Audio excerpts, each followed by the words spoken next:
बच्चों नमस्कार। कैसे हैं आप लोग? जो मैंने कल पढ़ाया था आज उसी को आगे कंटिन्यू करते हुए मैं क्वेश्चन आंसर कर रहा हूँ। ठीक है। पहला प्रश्न है, द्विध्रुवी विश्व के पतन का कोई एक कारण बताइए। इसका आंसर है, द्विध्रुवी विश्व के पतन का मुख्य कारण शीत युद्ध की समाप्ति है। सोवियत संघ में किस दल की प्रधानता थी? उत्तर, सोवियत संघ में साम्यवादी दल की प्रधानता थी। मिखाइल गोर्बाचोव ने सोवियत संघ में किस प्रकार की व्यवस्था लागू की?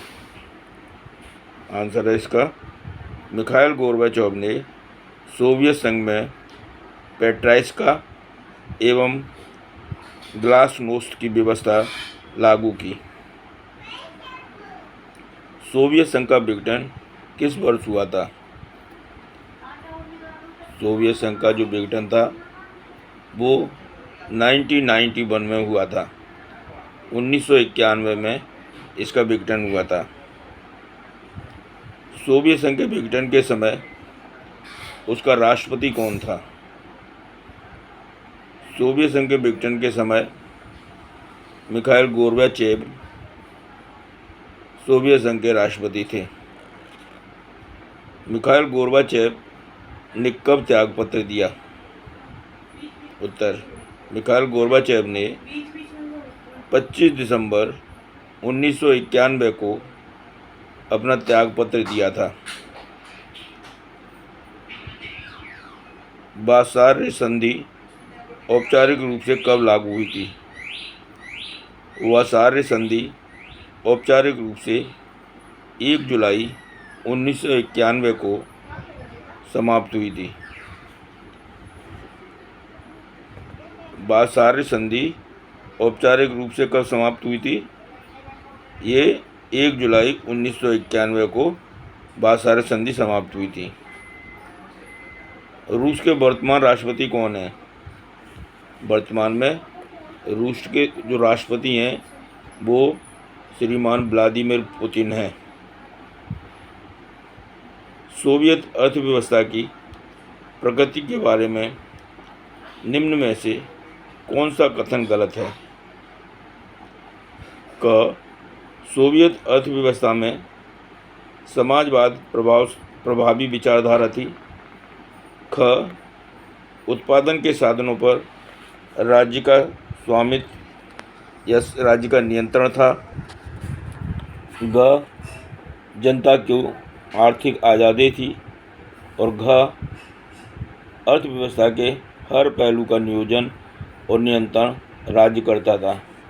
इसका सही उत्तर है ग, जनता को आर्थिक आज़ादी थी।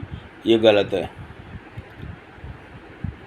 निम्नलिखित को काल क्रमानुसार लगाइए। नंबर क, अफगान संकट। नंबर ख, बर्लिन दीवार का गिरना। नंबर ग, सोवियत संघ का विघटन। और घ, रूसी क्रांति। इसका जो सही क्रम है वो है सबसे पहले रूसी क्रांति, उसके बाद अफगान संकट, अफगान संकट के बाद फिर बर्लिन दीवार का गिरना और अंत में सोवियत संघ का विघटन। निम्नलिखित में से कौन सा सोवियत संघ के विघटन का परिणाम नहीं है?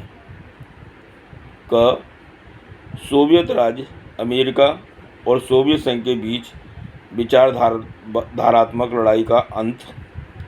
ख, स्वतंत्र राज्यों के राष्ट्रकुल का जन्म, CIS का जन्म। ग, विश्व व्यवस्था के शक्ति संतुलन में बदलाव। और घ, मध्य पूर्व में संकट। तो इसका सही उत्तर है घ, मध्य पूर्व में संकट सोवियत संघ के विघटन का परिणाम नहीं था। निम्नलिखित में मेल बिठाइए। मिखाइल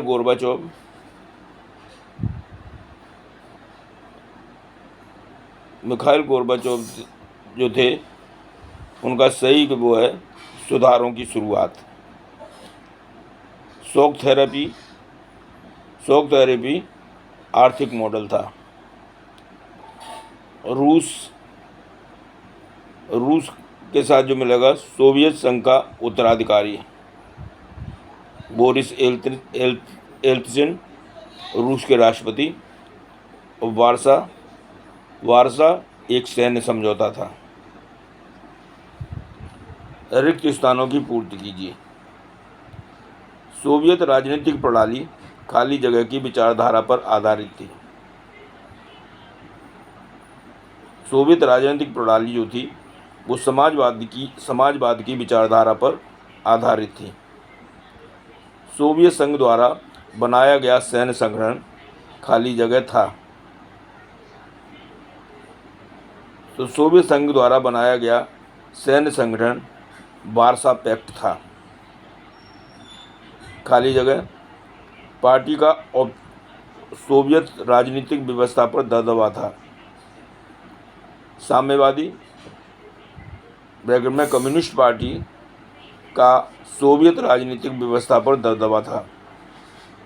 खाली जगह ने 1984 में सोवियत संघ में सुधारों की शुरुआत की। मिखाइल गोर्बाचेव ने 1985 में सोवियत संघ में सुधारों की शुरुआत की थी।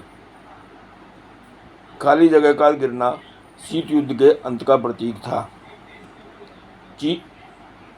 बर्लिन की दीवार का गिरना शीत युद्ध के अंत का प्रतीक था। सोवियत अर्थव्यवस्था को किसी पूंजीवादी देश जैसे संयुक्त राज्य अमेरिका की अर्थव्यवस्था से अलग करने वाली किन्हीं 3 विशेषताओं का जिक्र कीजिए। उत्तर: सोवियत अर्थव्यवस्था समाजवादी अर्थव्यवस्था पर आधारित थी। नंबर 2, सोवियत अर्थव्यवस्था योजनाबद्ध और राज्य के नियंत्रण में थी। नंबर 3, सोवियत अर्थव्यवस्था में भूमि और अन्य उत्पादक संपदाओं पर राज्य का स्वामित्व एवं नियंत्रण था। किन बातों के कारण मिखाइल गोर्बाचेव सोवियत संघ में सुधार के लिए बाध्य हुए, अथवा गोर्बाचेव को सोवियत संघ में सुधार लाने के लिए बाध्य करने वाले किन्हीं 6 कारकों की व्याख्या कीजिए। इसका उत्तर है मिखाइल गोर्बाचेव ने निम्नलिखित कारणों से सोवियत संघ में सुधार के लिए काम किए। नंबर 1, सोवियत संघ में धीरे धीरे नौकरशाही का प्रभाव बढ़ता गया तथा पूरी व्यवस्था नौकरशाही के शिकंजे में फंसती चली गई। इससे सोवियत प्रणाली सत्तावादी हो गई तथा लोगों का जीवन कठिन होता चला गया। नंबर 2, सोवियत व्यवस्था में लोकतंत्र एवं विचार की अभिव्यक्ति की स्वतंत्रता पाई जाती थी, अतः इसमें सुधार की आवश्यकता थी।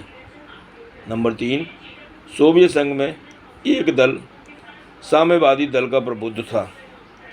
यह दल किसी के प्रति उत्तरदायी नहीं था। यद्यपि सोवियत संघ में 15 गणराज्य शामिल थे, परंतु प्रत्येक विषय में रूस का प्रभुत्व था। बाकी गणराज्यों से सलाह मशवरा नहीं किया जाता था तथा वही सब प्रकार के महत्वपूर्ण निर्णय लेता था। इससे बाकी के जो गणराज्य थे स्वयं को दमित एवं अपमानित अनुभव करते थे। नंबर 4, सोवियत संघ ने समय समय पर अत्याधुनिक एवं खतरनाक हथियार बनाकर अमेरिका की बराबरी की, परंतु धीरे धीरे उसे इसकी बहुत बड़ी कीमत चुकानी पड़ी। हथियारों पर अत्यधिक खर्चों के कारण सोवियत संघ का जो बुनियादी ढांचा एवं तकनीकी क्षेत्र में वो पिछड़ता चला गया। नंबर 5, सोवियत संघ राजनीतिक एवं आर्थिक तौर पर अपने नागरिकों के साथ पूरी तरह सफल नहीं हो पाया। नंबर 6, 1979 में अफ़गानिस्तान में सैनिक हस्तक्षेप के कारण सोवियत संघ की अर्थव्यवस्था और भी कमज़ोर हो गई। सोवियत संघ में नियति कम होता गया तथा निर्यात कम होता गया और आयात जो था वो बढ़ता चला गया, जिससे उसकी अर्थव्यवस्था जो थी वो डगमगा गई। उपभोक्ताओं की वस्तुओं की कमी होने लगी। 1970 के दशक में के अंत तक सोवियत अर्थव्यवस्था जो थी वो पूरी तरह से लड़खड़ाने लगी थी। भारत जैसे देशों के लिए सोवियत संघ के विघटन के क्या परिणाम हुए, अथवा सोवियत संघ के विघटन से भारत पर पड़ने वाले प्रभावों का आकलन करें। उत्तर, सोवियत संघ के विघटन से विश्व राजनीति में बहुत महत्वपूर्ण परिवर्तन हुए। सोवियत संघ के विघटन के बाद विश्व में केवल अमेरिका ही एकमात्र महाशक्ति रह गया। इसी कारण इसने भारत जैसे विकासशील देशों को सभी प्रकार से प्रभावित करना शुरू कर दिया।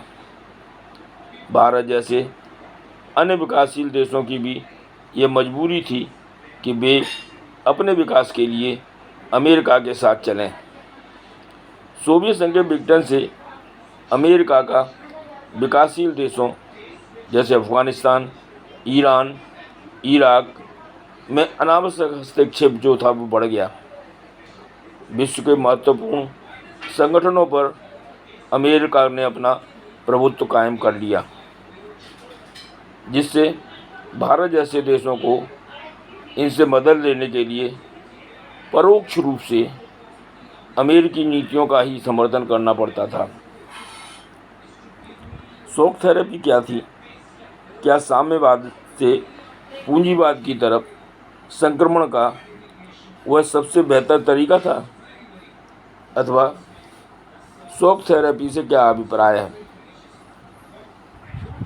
उत्तर, शॉक थेरेपी का अर्थ है सोवियत संघ के पतन के बाद रूस, पूर्वी यूरोप तथा मध्य एशिया के देशों में साम्यवाद से पूंजीवाद की ओर संक्रमण के लिए एक विशेष मॉडल अपनाया गया, जिसे शॉक थेरेपी अर्थात आघात पहुंचाकर उपचार करना कहा जाता है।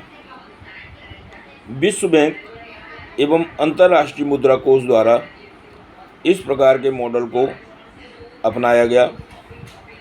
शॉक थेरेपी में निजी स्वामित्व, राज्य की संपदा के निजीकरण और व्यावसायिक स्वामित्व के ढांचे को अपनाना, पूंजीवादी पद्धति से कृषि करना तथा मुक्त व्यापार को पूर्ण रूप से अपनाना शामिल है। वित्तीय खुलेपन तथा मुद्राओं की आपसी परिवर्तनीयता भी महत्वपूर्ण मानी गई। परंतु साम्यवाद से पूंजीवाद की ओर संक्रमण के लिए यह बेहतर तरीका नहीं था, क्योंकि पूंजीवाद सुधार तुरंत किए जाने की अपेक्षा धीरे धीरे किए जाने चाहिए थे। एकदम से ही सभी प्रकार के परिवर्तनों को लोगों पर लादकर उन्हें आघात देना उचित नहीं था। शॉक थेरेपी के परिणाम जो थे वो इस प्रकार हैं। शॉक थेरेपी के परिणाम नंबर 1, शॉक थेरेपी के कारण नागरिकों के लिए आजीविका कमाना जो था वो बहुत कठिन हो गया था। शॉक थेरेपी के कारण रूसी मुद्रा रूबल का काफ़ी अवमूल्यन हो गया। नंबर 3, शॉक थेरेपी के कारण मुद्रा स्फीति के बढ़ने से महंगाई कई गुना जो थी बढ़ गई। और नंबर 4, शॉक थेरेपी के कारण सोवियत संघ की औद्योगिक व्यवस्था जो थी पूरी तरह से कमज़ोर हो गई तथा उसे अपने उद्योगों को औने पौने दामों में निजी हाथों में बेच देना पड़ा। निम्न कथन के पक्ष या विपक्ष में एक लेख लिखिए। दूसरी दुनिया के विघटन के बाद भारत को अपनी विदेश नीति बदलनी चाहिए और रूस जैसे परंपरागत मित्र की जगह संयुक्त राज्य अमेरिका से दोस्ती करने पर ज़्यादा ध्यान देना चाहिए।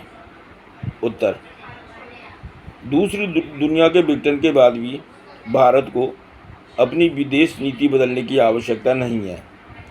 भारत को अपने परंपरागत एवं विश्वसनीय मित्र रूस से सदैव अच्छे संबंध बनाए रखने चाहिए, क्योंकि रूस सदैव भारत की अपेक्षाओं पर खरा उतरा है। परंतु अमेरिका के विषय में यह बात पूर्ण रूप से नहीं कही जा सकती कि वह आगे चलकर भी भारत का साथ देगा। अतः आवश्यकता इस बात की है कि भारत अपने राष्ट्रीय हितों के अनुसार अमेरिका से संबंध बनाए तथा रूस के साथ पहले की तरह ही अच्छे संबंध बनाए रखे, जो कि भारत ने अब तक रखे हुए हैं। शॉक थेरेपी की परिभाषा लिखिए। उत्तर: शॉक थेरेपी का अर्थ आघात पहुंचाकर उपचार करना है। भारत रूस मैत्री की किसी एक विशिष्ट विशेषता का उल्लेख कीजिए। उत्तर: भारत एवं रूस मैत्री की एक विशेषता विश्व को बहुध्रुवी बनाना है।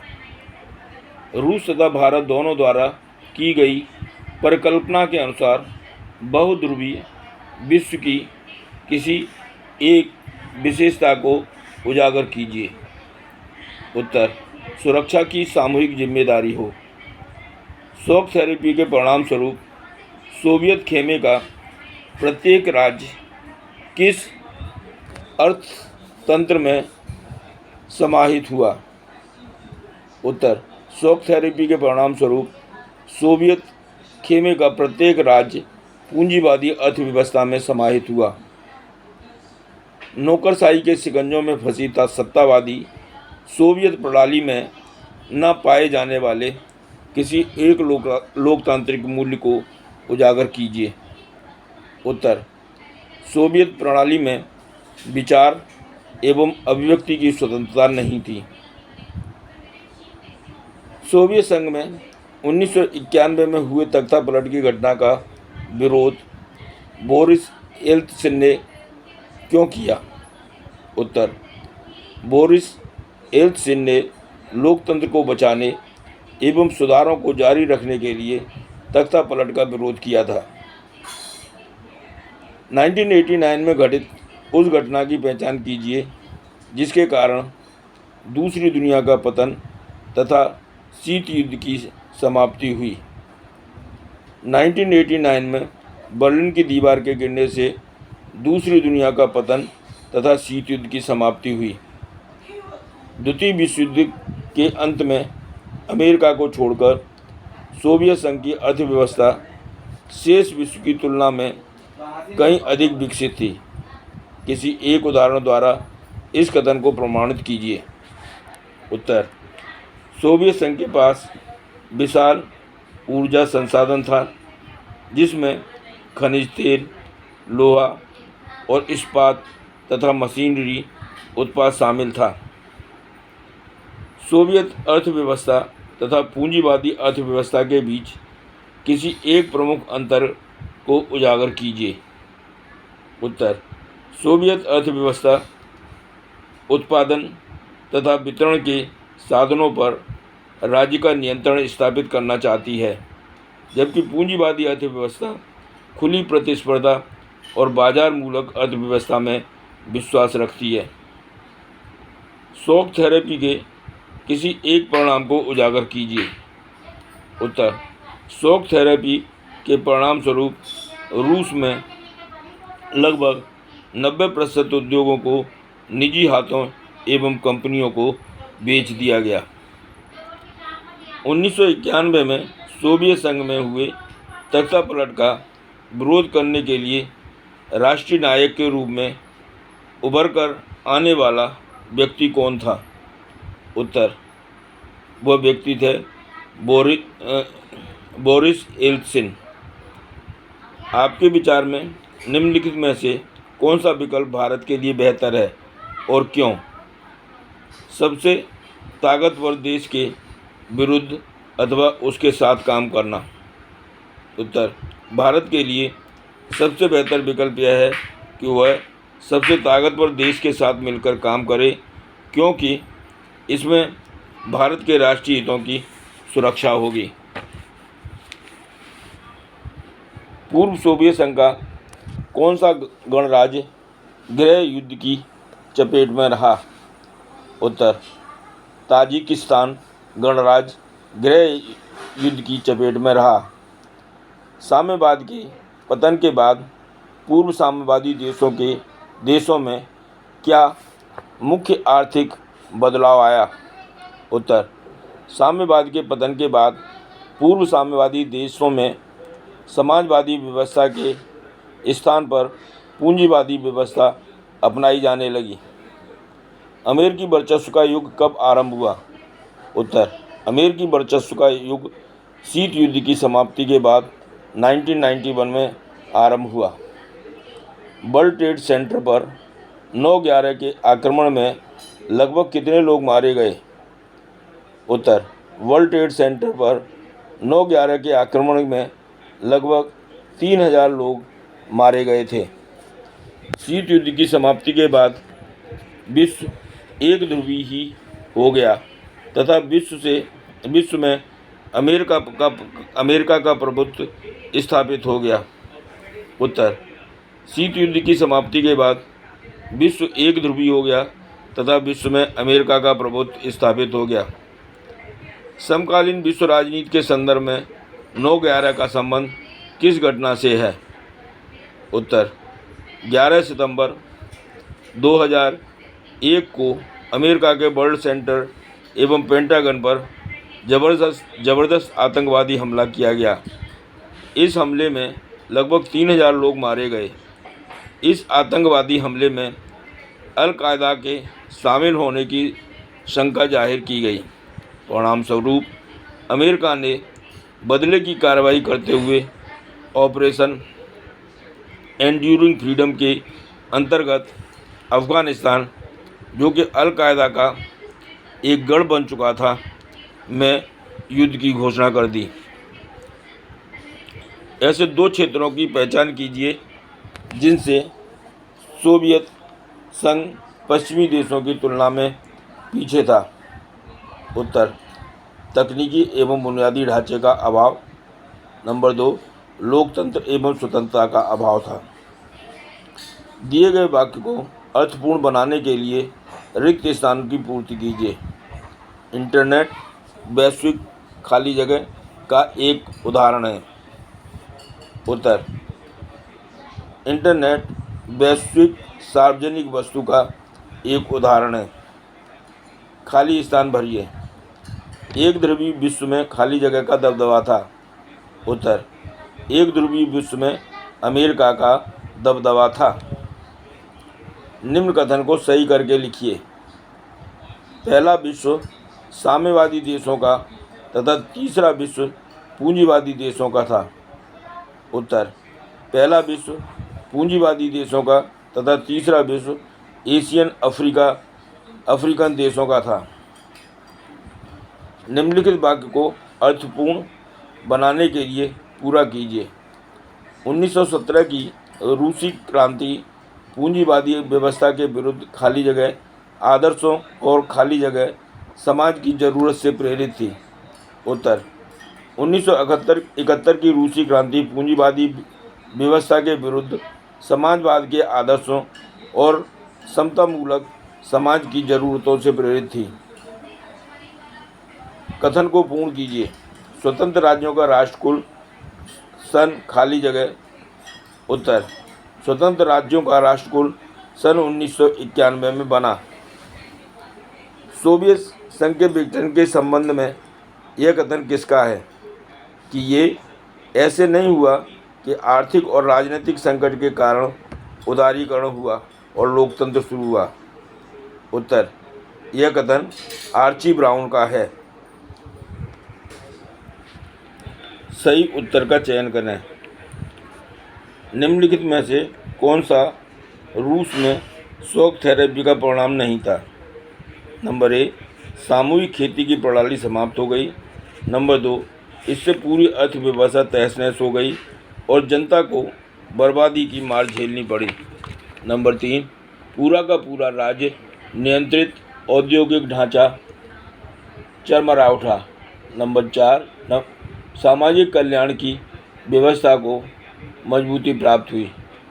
उत्तर डी 4, सामाजिक कल्याण की व्यवस्था को मजबूती प्राप्त हुई।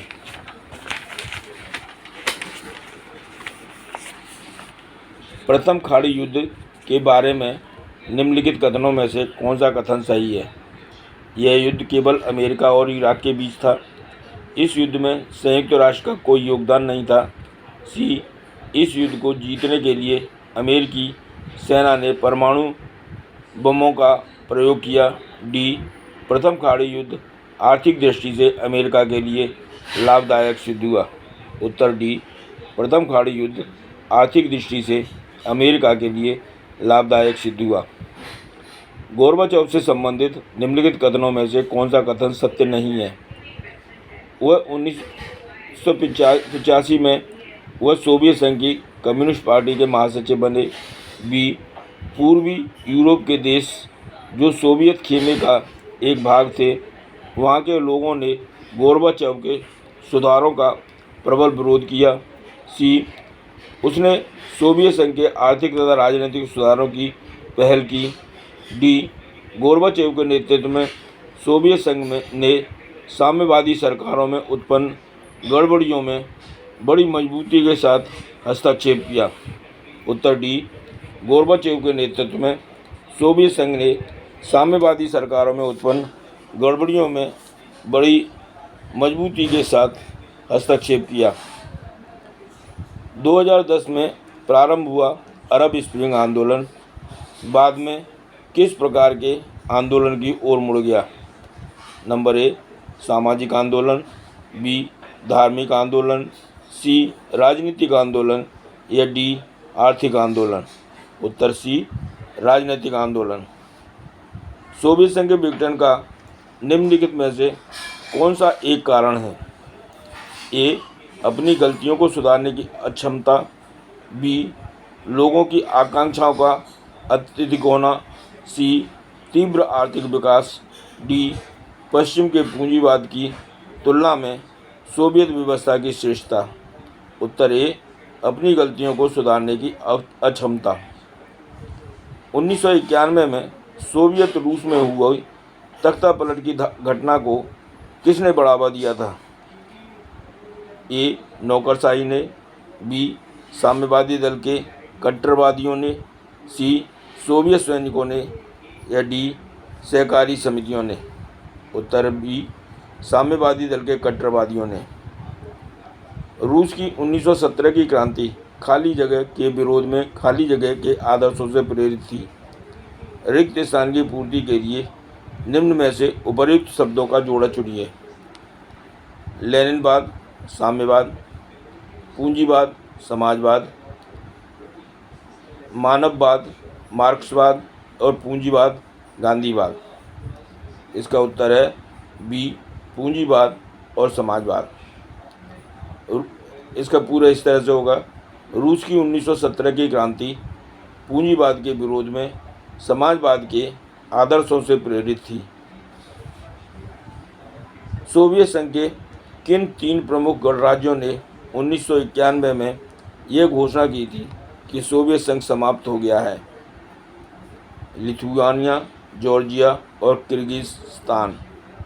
बी, रूस, लताविया और उज्बेकिस्तान। सी, रूस, यूक्रेन और बेलारूस। और डी, रूस, एस्टोनिया या तुर्कमेनिस्तान। इसका उत्तर है सी, रूस, यूक्रेन और बेलारूस ने ये घोषणा की थी कि रूस अब समाप्त हो गया।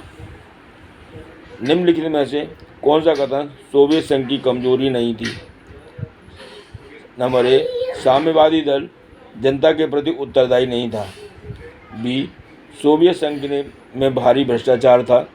सी, पार्टी के अधिकारियों को आम नागरिकों से अधिक विशेषाधिकार मिले हुए थे। डी, गोर्बाचेव ने सुधार करने की शुरुआत की। उत्तर डी, गोर्बाचेव ने सुधार करने की शुरुआत की। दावा, सोवियत संघ में सामाजिक कल्याण की पुरानी प्रणाली स्वतः समाप्त हो गई। कारण, सरकारी आर्थिक सहायता के प्रत्याहार ने जनता के बड़े हिस्से को गरीबी में धकेल दिया। सही विकल्प चुनिए। दावा और कारण दोनों सही हैं और कारण दावे का सही स्पष्टीकरण है। उत्तर बी, दावा और कारण दोनों सही हैं परंतु कारण दावे का सही स्पष्टीकरण नहीं है। सी, दावा सही नहीं है परंतु कारण सही है। डी, दावा सही है परंतु कारण सही नहीं है। इसका उत्तर है ए, दावा और कारण दोनों सही हैं और कारण दावे का सही स्पष्टीकरण है। 1989 में कौन से दो देशों का एकीकरण हुआ था? ए, पूर्वी जर्मनी और पश्चिमी जर्मनी। बी, उत्तर वियतनाम और दक्षिण वियतनाम। सी, उत्तर कोरिया और दक्षिण कोरिया। और डी, चीन तथा सिंगापुर। उत्तर ए, पूर्वी जर्मनी और पश्चिमी जर्मनी का एकीकरण हुआ था। बर्लिन की दीवार कब गिराई गई थी? ए, 2011। बी, 1991। सी, 1997। डी, 1989। उत्तर है डी, 1989, 1989। सोवियत व्यवस्था के निर्माताओं ने निम्नलिखित में से किसको महत्व नहीं दिया था? ए, निजी संपत्ति की समाप्ति। बी, समानता के सिद्धांत पर समाज का निर्माण। सी, विरोधी दल अथवा प्रतिपक्ष का कोई स्थान नहीं। डी, अर्थव्यवस्था पर राज्य का कोई नियंत्रण नहीं। उत्तर डी, अर्थव्यवस्था पर राज्य का कोई नियंत्रण नहीं। अरब बसंत की शुरुआत हुई रूसी क्रांति से, ट्यूनीशियन क्रांति से, मिस्र क्रांति से या सीरियन क्रांति से? उत्तर ट्यूनीशियन क्रांति से। पहला खाड़ी युद्ध जाना जाता है operation infinite reach. B, operation enduring reach. C, operation desert storm. और D, operation Iraqi freedom. Answer है ऑपरेशन डेजर्ट स्टॉर्म। निम्नलिखित में से कौन सा सोवियत संघ के विघटन का परिणाम नहीं था? कई नए देशों का उदय हुआ। बी, रूस एक नई महाशक्ति के रूप में उभरा। सी, विश्व राजनीति में शक्ति संबंधों में बदलाव आए। डी, पूंजीवादी व्यवस्था की जीत हुई। उत्तर रूस एक नई महाशक्ति के रूप में उभरा। अरब बसंत आंदोलन जो कि सन 2009 में शुरू हुआ था, बाद में खाली जगह बदल गया। सामाजिक आंदोलन, आर्थिक आंदोलन, राजनीतिक आंदोलन या धार्मिक आंदोलन? इसका सही उत्तर है सी, राजनीतिक आंदोलन में बदल गया था अरब बसंत। सन 1991 में तख्ता पलट का सामना करने वाले सोवियत नेता का नाम बताइए। Boris Yeltsin, Mikhail Gorbachev, Leonid Brezhnev, Joseph Stalin. सही आंसर है मिखाइल गोर्बाचेव।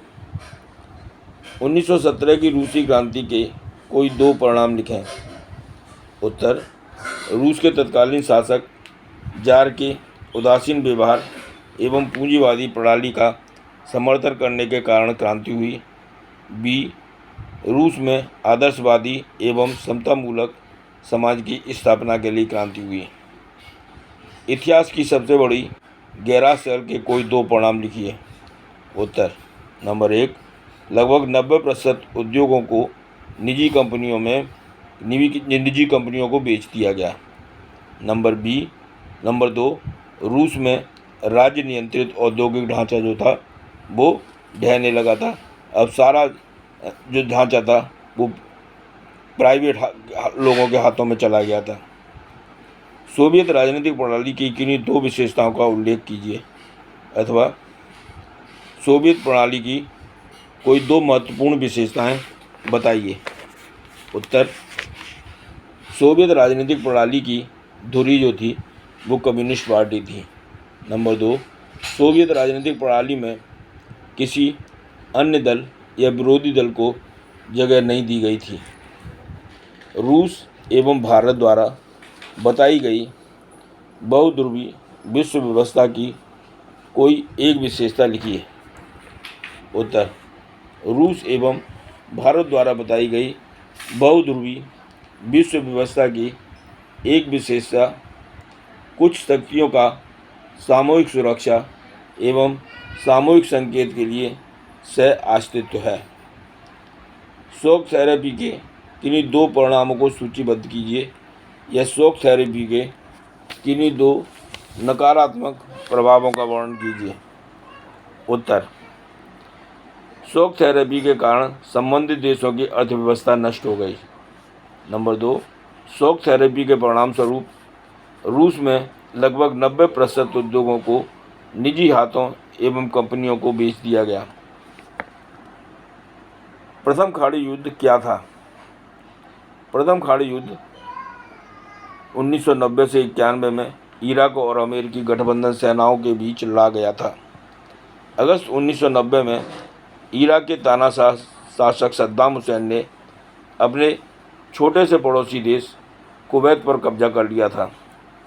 कुवैत को स्वतंत्र कराने के लिए अमेरिका के नेतृत्व में 34 देशों के लगभग 6,70,000 सैनिकों ने इराक के खिलाफ युद्ध छेड़ दिया था।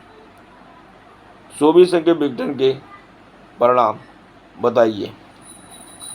नंबर 1, सोवियत संघ के पतन का एक महत्वपूर्ण कारण तत्कालीन सोवियत संघ के राष्ट्रपति गोर्बाचेव द्वारा चलाए गए राजनीतिक एवं आर्थिक सुधार कार्यक्रम थे।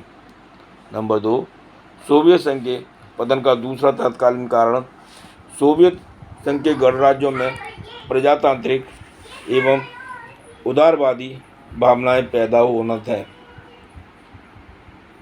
सोवियत संघ का अंतिम राष्ट्रपति कौन था और कितने समय के लिए था? उत्तर, सोवियत संघ का अंतिम राष्ट्रपति मिखाइल गोर्बाचेव थे तथा वे लगभग 6 साल तक इस पद पर रहे। सोवियत संघ के विघटन के पश्चात उसके उत्तराधिकारी गणराज्य का नाम लिखिए। अंतर्राष्ट्रीय क्षेत्र में इस गणराज्य का क्या स्थान है? सोवियत संघ के विघटन के पश्चात उसका उत्तराधिकारी रूस बना है। रूस को सुरक्षा परिषद में सोवियत संघ की ओर सोवियत संघ की सीट मिली। सोवियत संघ द्वारा की गई संधियों को पूरा करने की जिम्मेदारी रूस की है। रूस पूर्ववर्ती गणराज्यों में एकमात्र परमाणु शक्ति संपन्न देश है। गोर्बाचेव द्वारा लाए गए किन्हीं दो सुधारों का उल्लेख कीजिए। गोर्बाचेव द्वारा लाए गए दो सुधारों का उल्लेख। Number 1, perestroika. इसका अर्थ है पुनर्रचना से होता है, मतलब जो भी है उसे ढंग से फिर से शुरू करना। दूसरा है ग्लासनोस्त। इसका अर्थ खुलेपन से होता है। 1991 में सोवियत संघ में होने वाले तख्तापलट को किसने बढ़ावा दिया और क्यों? उत्तर, सन 1991 में कम्युनिस्ट पार्टी के गर्मपंथी गुट ने सोवियत संघ में तख्तापलट को बढ़ावा दिया क्योंकि वे पहले वाले साम्यवादी शक्ति शासन में वापस नहीं जाना चाहते थे। तजाकिस्तान में हुआ गृह युद्ध कितने वर्ष तक चलता रहा? यह गृह युद्ध कब समाप्त हुआ? तजाकिस्तान में लगभग 10 वर्षों तक गृह युद्ध चलता रहा तथा यह 2001 में समाप्त हुआ। शीत युद्ध के काल में सोवियत संघ की अर्थव्यवस्था की किन्हीं दो विशेषताओं का उल्लेख कीजिए। उत्तर, नंबर 1, सोवियत संघ की अर्थव्यवस्था भी अमेरिका की ही भांति अन्य देशों से बहुत आगे थी। नंबर 2, सोवियत संघ के पास ऊर्जा संसाधन के विशाल भंडार थे, जिनमें खनिज तेल, लोहा, इस्पात तथा मशीनरी शामिल थी। एक ध्रुवीय विश्व के कोई 4 कारण लिखें। नंबर 1, शीत युद्ध की समाप्ति। शीत युद्ध की समाप्ति ने विश्व को एक ध्रुवीय बनाने में महत्वपूर्ण भूमिका निभाई। रूस की कमजोर स्थिति, जैसा कि हम पहले वर्णन कर चुके हैं कि सोवियत संघ के पतन के बाद उसका स्थान रूस ने लिया, परंतु वह कभी भी सोवियत संघ जैसा प्रभावशाली स्थिति प्राप्त नहीं कर सका। इसके कारण अमेरिका पर अंकुश लगाने वाली कोई शक्ति नहीं थी, जिसके कारण विश्व पर अमेरिका का प्रभाव बढ़ता ही गया तथा विश्व एक ध्रुवीय हो गया। पूर्वी यूरोप में परिवर्तन। सोवियत संघ के पतन के बाद पूर्वी यूरोप में कई ऐसे परिवर्तन हुए जिससे अमेरिका का प्रभाव विश्व राजनीति में बढ़ता ही चला गया। अमेरिका के प्रयास। अमेरिका ने शक्तिशाली बनने के स्वयं बहुत प्रयास किए। संयुक्त राष्ट्र में राष्ट्रकुल के कोई 4 उद्देश्य लिखिए। उत्तर, संयुक्त राष्ट्र में राष्ट्रकुल के जो उद्देश्य हैं वो निम्नलिखित हैं। नंबर 1, यह संगठन सदस्य राज्यों के बीच आर्थिक एवं सामाजिक विकास को बढ़ावा देता है। नंबर 2, अंतर्राष्ट्रीय स्तर पर निर्धारित किए गए नियमों के आधार पर मानव अधिकारों एवं मौलिक स्वतंत्रताओं की रक्षा करता है। नंबर 3, सदस्य राज्यों में सहयोग को बढ़ावा देता है। नंबर 4, अंतर्राष्ट्रीय शांति एवं सुरक्षा को बढ़ावा देता है। अरब स्प्रिंग अन्याय के विरुद्ध एक जन आंदोलन था। कथन के पक्ष में कोई 2 उदाहरण दीजिए। अरब बसंत की शुरुआत 2010 में अरब देशों में हुई थी। मध्य पश्चिमी एशिया एवं उत्तरी अफ्रीका में लगातार विरोध प्रदर्शन एवं धरनों का दौर सन 2010 में शुरू हुआ। इसे ही अरब बसंत, अरब जागृति या अरब स्प्रिंग कहते हैं। यह आंदोलन अरब देशों के तानाशाही एवं अन्यायी शासन के विरुद्ध था। अरब बसंत का अरब क्रांति एक ऐसी लहर थी जिसने संपूर्ण विश्व पर प्रभाव डाला।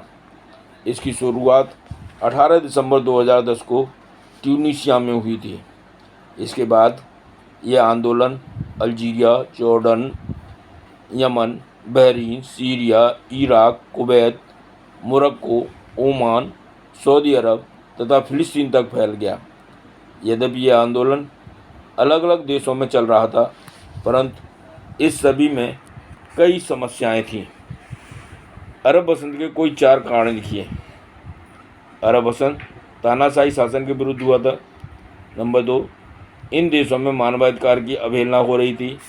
नंबर 3, इन देशों में बेरोजगारी बढ़ रही थी। नंबर 4, इन देशों में राजनीतिक भ्रष्टाचार बढ़ रहा था। सोवियत संघ की अर्थव्यवस्था की किन्हीं 4 विशेषताओं का वर्णन कीजिए। उत्तर, सोवियत संघ की अर्थव्यवस्था भी अमेरिका की ही भांति अन्य देशों से बहुत आगे थी। नंबर 2, सोवियत संघ की संचार प्रणाली बहुत अधिक विकसित एवं उन्नत थी। नंबर 3, सोवियत संघ के पास ऊर्जा संसाधन के विशाल भंडार थे, जिसमें खनिज तेल, लोहा, इस्पात एवं मशीनरी शामिल हैं। नंबर 4, सरकार ने अपने नागरिकों को सभी प्रकार की बुनियादी सुविधाएं प्रदान कर रखी थी, जिसमें स्वास्थ्य सुविधाएं, शिक्षा, चिकित्सा सुविधाएं तथा यातायात सुविधाएं शामिल हैं। सोवियत संघ की राजनीतिक प्रणाली की किन्हीं 4 विशेषताओं का वर्णन कीजिए। उत्तर, सोवियत संघ की राजनीतिक प्रणाली समाजवादी व्यवस्था पर आधारित थी। नंबर 2, सोवियत प्रणाली आदर्शों एवं समतावादी समाज पर बल देती है। नंबर 3, सोवियत प्रणाली पूंजीवादी एवं मुक्त व्यापार के विरुद्ध थी। नंबर 4, सोवियत प्रणाली में कम्युनिस्ट पार्टी को अधिक महत्व दिया जाता था। द्वितीय विश्व युद्ध के पश्चात सोवियत संघ एक महाशक्ति बन गया। हालांकि बहुत कम समय में ही नौकरशाही एवं अधिनायकवादी व्यवस्था ने लोगों के जीवन को मुश्किल बना दिया। अपने इस कथन को सिद्ध करने के लिए तर्क दीजिए। उत्तर, सोवियत संघ पर मुख्यतः नौकरशाही का प्रभाव स्थापित हो गया था। लोगों की पहुंच प्रशासन तक नहीं थी। नंबर 2, सोवियत प्रणाली में लोगों को लोकतांत्रिक अधिकार प्राप्त नहीं थे। लोग सरकार के विरुद्ध नहीं बोल सकते थे। नंबर 3, सोवियत नागरिकों को महत्वपूर्ण जानकारियों से दूर रखा जाता था। नंबर 4, सोवियत प्रणाली में महंगाई लगातार बढ़ती जा रही थी, जिससे लोगों का जीवन यापन मुश्किल हो गया था। बच्चों, आज के लिए इतना ही काफ़ी है और ये टॉपिक जो है वो लगभग पूरा हो गया है। मैं आपके लिए यहाँ पर कुछ प्रश्न छोड़कर जा रहा हूँ, जिनके आंसर आप कमेंट बॉक्स में लिख करके दीजिए। आप लोग कोई भी कमेंट बॉक्स में क्यों नहीं आ रहे हो? जब तक आप उन प्रश्नों के आंसर नहीं देंगे तब तक हमें कैसे पता चलेगा कि आप लोग पढ़ भी रहे हैं या नहीं पढ़ रहे हैं? ठीक है, तो कोशिश कीजिए, अच्छे से सुनिए और मुझे आंसर दीजिए, जिससे कि हमें पता चल जाए कि आप सही हैं या गलत हैं और आपकी गलतियों को सुधारा जा सके, जिससे कि बोर्ड एग्ज़ाम में आप अच्छे नंबर लेकर उत्तीर्ण हो सकें। पहला क्वेश्चन है, अरब बसंत क्या है और ये कितने देशों में चला था? कौन कौन से देश इससे प्रभावित थे? दूसरा प्रश्न, सोवियत राज्य के राष्ट्रकुल के कोई 4 उद्देश्य लिखिए। तीसरा प्रश्न, सोवियत संघ से कितने देश बने?